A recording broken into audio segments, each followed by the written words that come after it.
Hello, everyone. I'm Andrew Schmertz. For a few days every January, Davos, Switzerland, plays host to the world's most powerful and wealthy in an event known as the World Economic Forum. Sure, it's often called a big schmooze fest, an excuse for over-the-top parties in a highly controlled media atmosphere, but it does draw more than 40 world leaders, thousands of people, and the biggest names in business, which means if you want to be seen by them, you need to be there. In the next half hour, we'll bring you some of the best interviews we did, and we start with Tony Elumelu, one of Nigeria's most influential businessmen. Tony, your conference is on confronting catastrophic outbreaks, obviously very timely. Talk to me a little bit about that. I have quite some conferences I'm attending or panels I'm participating in, but one of them is about Ebola, the Ebola outbreak.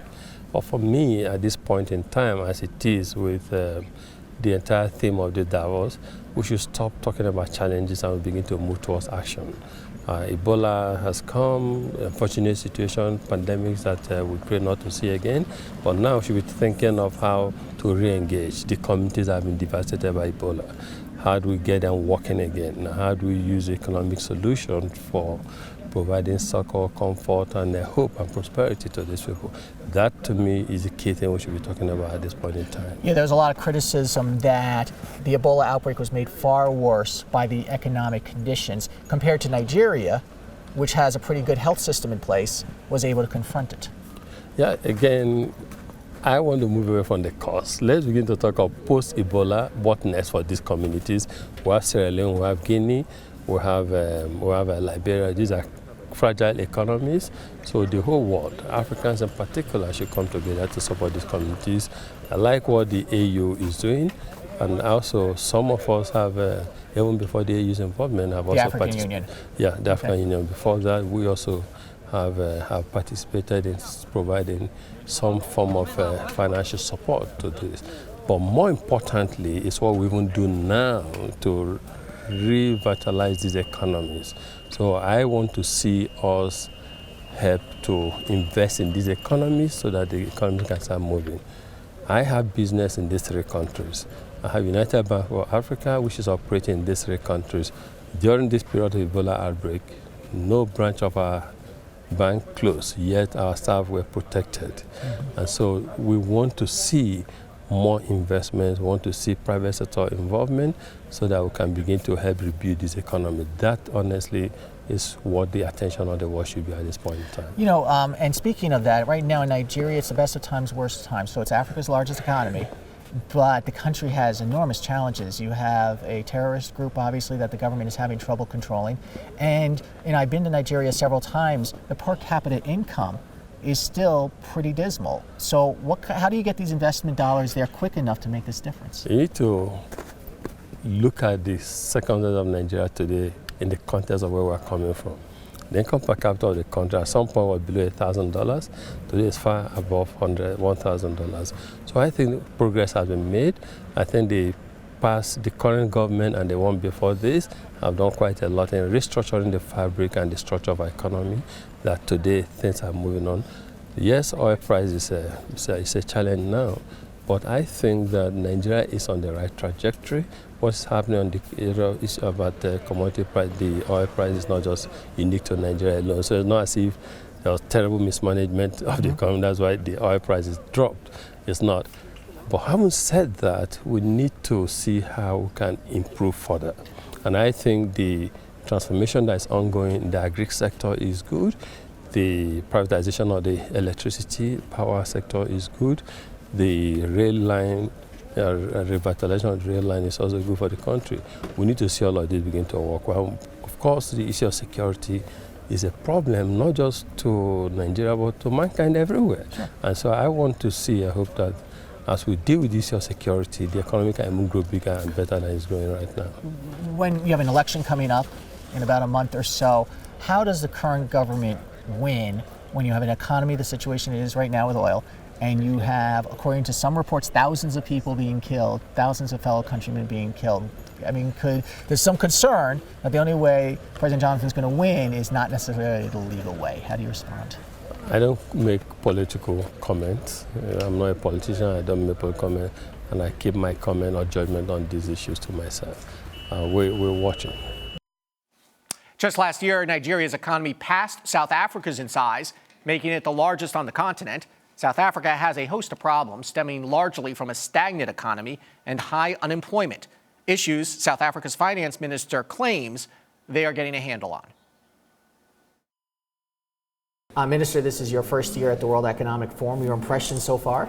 Well, as I said, it's a wonderful experience having to be in the same vicinity and participate in sessions with the decision makers of the world, both at a political level and at an economic level.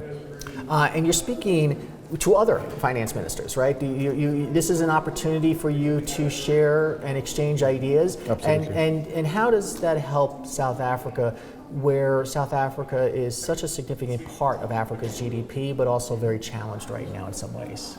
Look, sharing of experiences is in one way an exercise where you are able to learn from people who have had similar challenges in the past, but also from people who actually might be having solutions.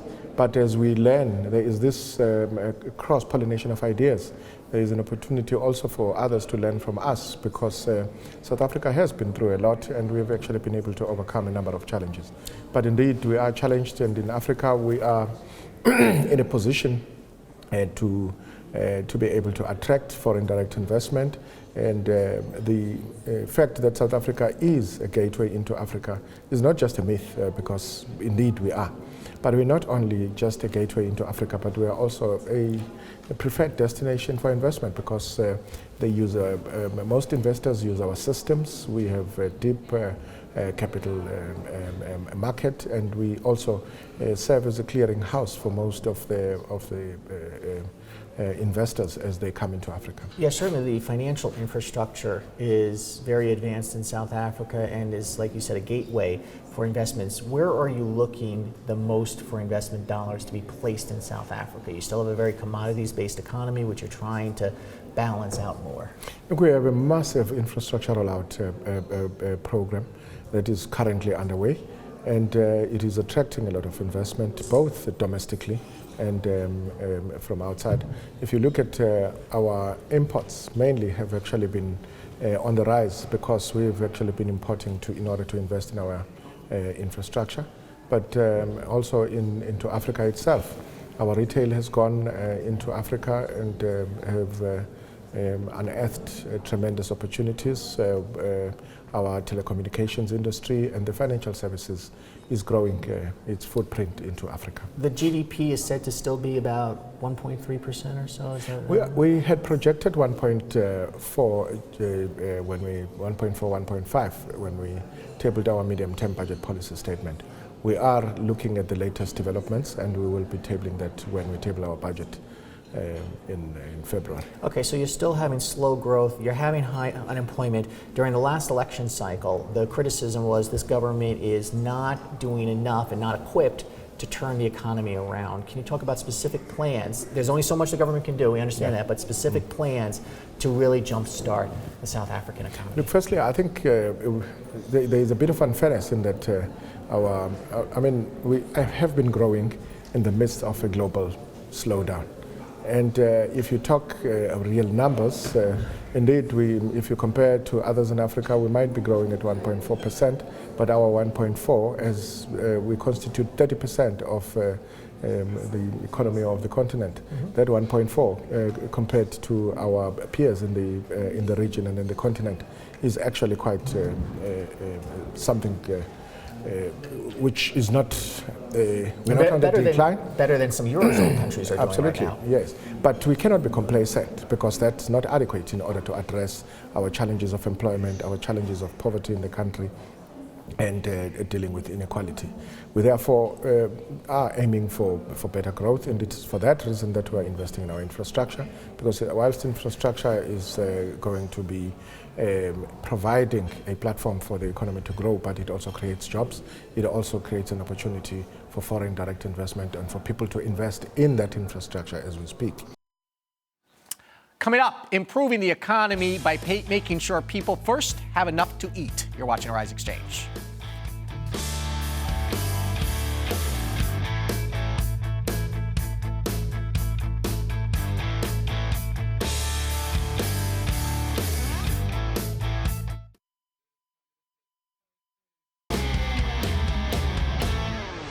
Welcome back to Arise Exchange and our special coverage of the World Economic Forum. An interesting tidbit, Davos is the highest city in Europe at 5,120 feet or 1,580 meters. And there is a plaque remembering one of its most famous residents, Sir Arthur Conan Doyle, called the ski town home for many years. Agriculture is a key part of any economic discussion, and it was a big topic here because Africa is a continent facing serious food challenges. Barry Martin, who sits on the executive board of the global banking giant Rabobank, is helping to lead the effort in improving farming. Barry, let me start by first asking you your reaction to the ECB plan, a massive stimulus plan in place.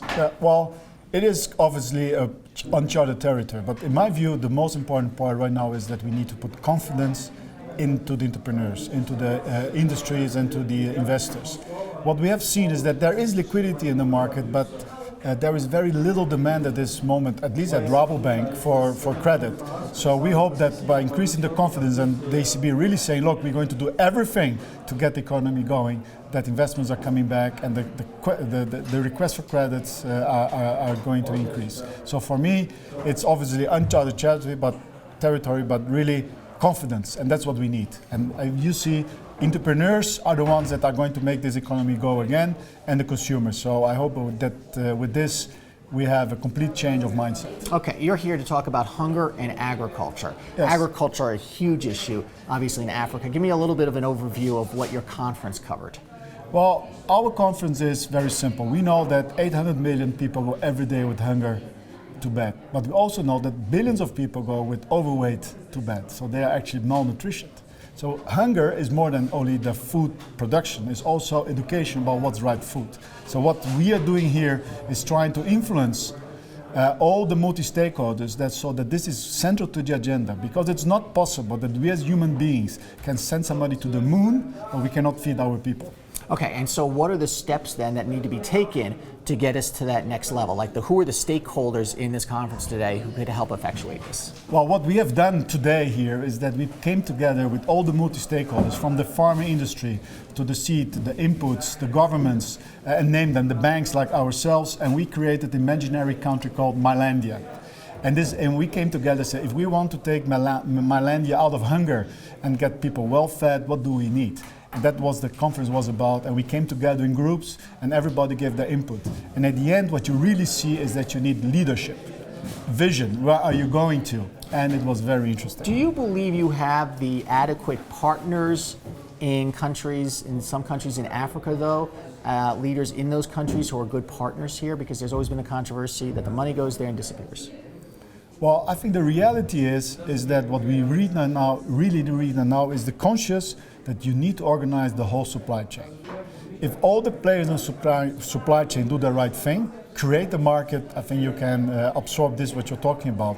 But again, it comes to confidence. Why will I invest if I'm not sure that the cash flows are going to be generated and I can capture cash flows in the system? So we all very much promoting what we call a patient procurement platform, where we ask multi-stakeholders to come and let's create a market, let's make a secure market, a market that performs, a market that can settle.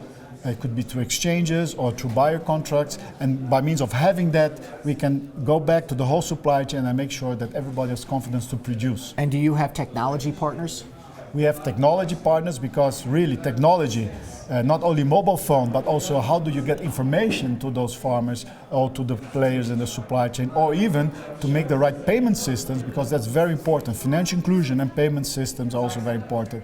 We have those partners also at the table. Historically, there has been periods in the world where there's been huge hunger. World War II, for example. Any lessons we are learning from there that could help here? Well, what you clearly see from those lessons is that you really have to organize on a multi-stakeholder and have this vision. I think we had a vision in Europe. You think about my parents, they immigrated to Brazil in the period you're referring to of hunger, because they didn't see how it could happen. And you see that Europe turned around.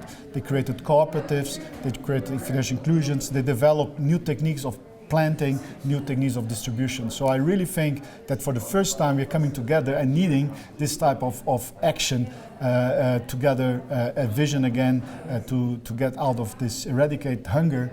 And if you want to eradicate poverty, you need to first eradicate hunger. That's so simple. And I think by means of having all those multi-stakeholders together and the consciousness of not only some leaders, but all leaders, that by means of creating access, and it also means free trade, in my view, because sometimes you will have surpluses in one region of the world and needs in the other. So that's one way of tackling hunger, and create resilience, because farming is something that one day you have a climate issue and you don't have the food, so you need the access and you need to create resilience. Those two things together and proper policies and vision, I'm very sure that we can tackle hunger.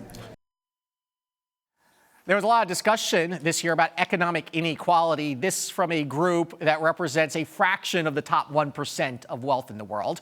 And this is where religious and moral arguments often come in. South Africa's Archbishop Thabo Makgoba spoke with my former Arise News colleague, James Blue. In many ways, this has been a year where they're talking about the new global context. How does religion play in that, and what do you think your contribution can or should be? Yes, the global context in terms of, for example, the current terror conflicts, the current attacks by some extremist groups have unfortunately been framed as religious conflicts and religious things. And so my role here is in the context of other religious people to say, no, we can't allow people to pervert a religion for their own ends. Because if you look at some of these extremist groups, they have a cause that make them to behave that way. And we don't justify their behavior, but we say address the issues that they are raising. But equally, we're saying it is sacrilegious to hate, to be greedy, to maim and to kill in the name of God. So we're bringing really our self-understanding into such a domain, lest we are misunderstood and our name and God's name is used in vain. Inequality is something that people really seem to be concerned about. How has that been an issue that's addressed here? Unfortunately, in the sessions that I've attended, the topic per se has not been raised, but I have tried, in fact, in the two sessions to say, hey, if we want to look at the root causes of conflict, you can name it religious, but at the bottom of that is a conflict about resources, it is a conflict about material, it is a conflict about power. And Davos is obviously an elitist context where people that have the means are here. But one prays that and hopes that in our aging, they will have a heart and actually contribute towards addressing inequality of opportunity, because where I come from, really, there could be inequality in education, in health provision, and the rest of those things. But inequality of opportunity is what is impacting negatively on most people in Africa. And so that needs to be more than talking about values and cultures. Inequality needs to be at the forefront. Ahead, a look at making education a priority for big business. You're watching Arise Exchange.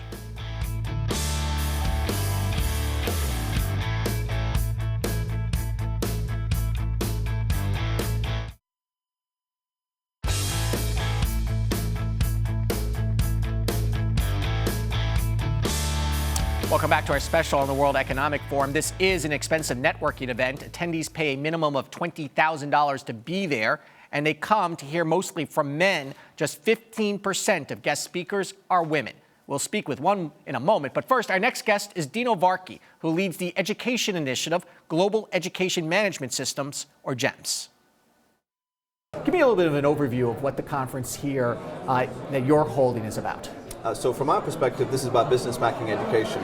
I think when CEOs and political leaders come to Davos, inevitably the lack of education's ability to provide the talent and the skills for the world's needs is always a topic of conversation.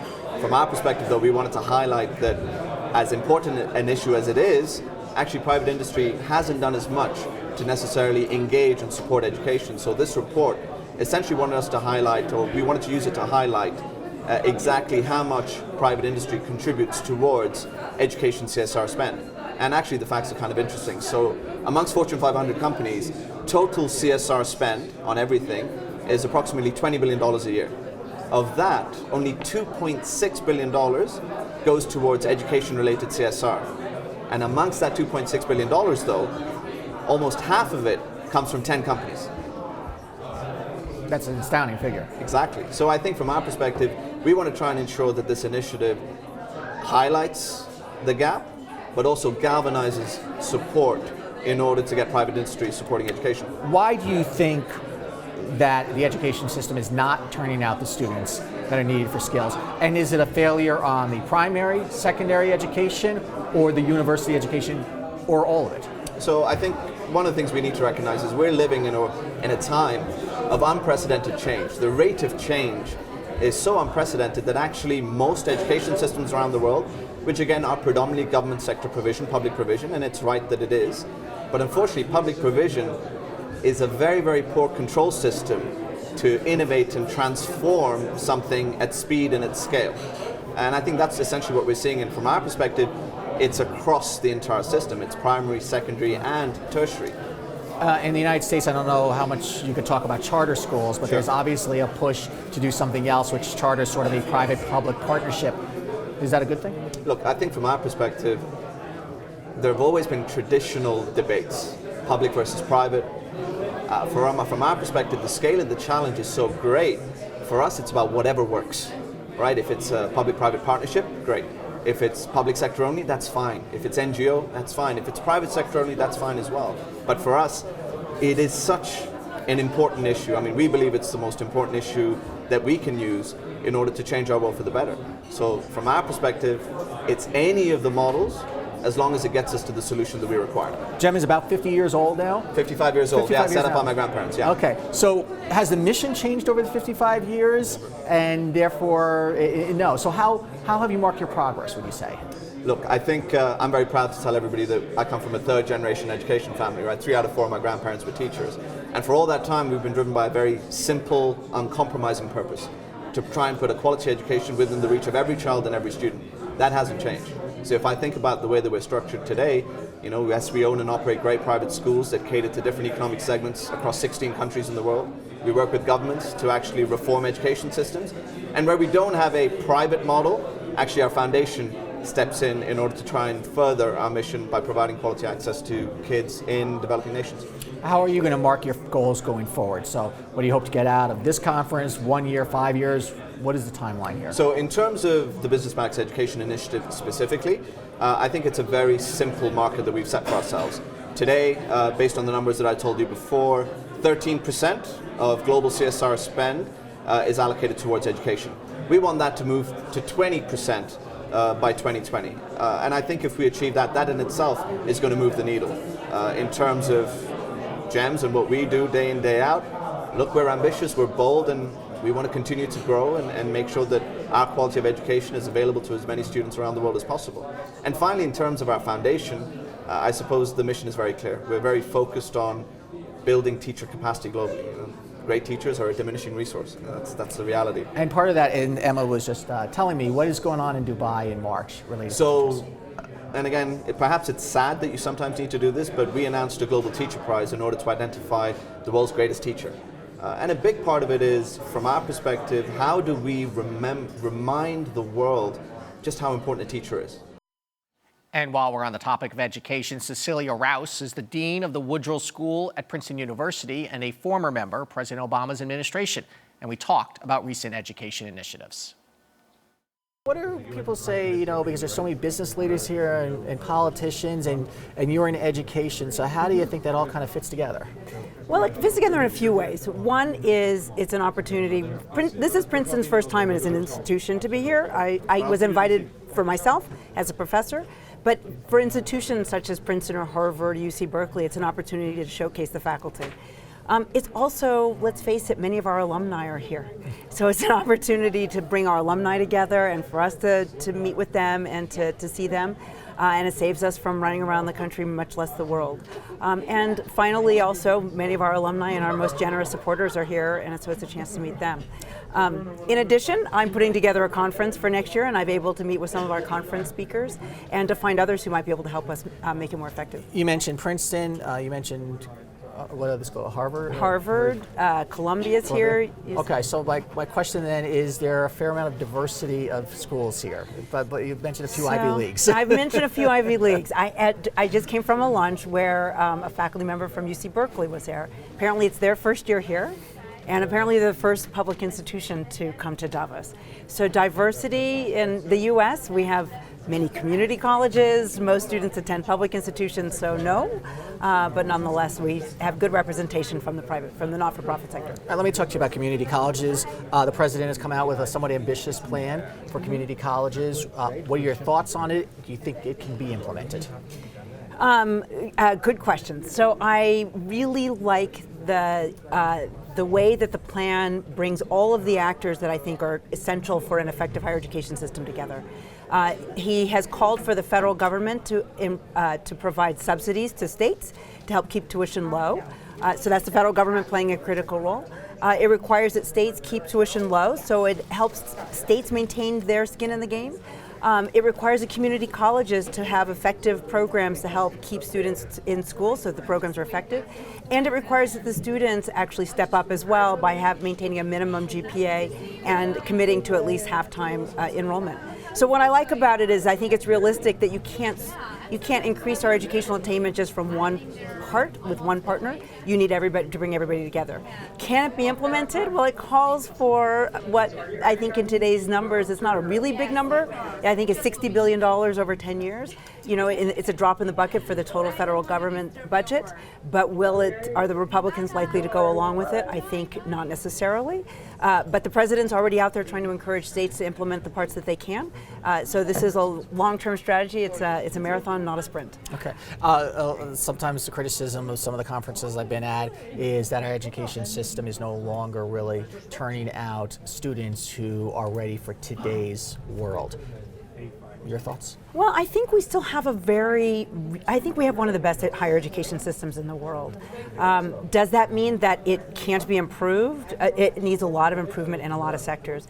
And one of the challenges actually is in the area of vocational education or more technical education, because if you think about the rate of technological advance, not only is that's going so fast that the schools have to stay ahead of that, and the investment that's required and the reinvestment every few years is more than most of the systems can handle. So I think it's really in partnership with the private sector, with employers, that they need to be at the table as well, working with the institutions of higher education so that the schools know what the employers need.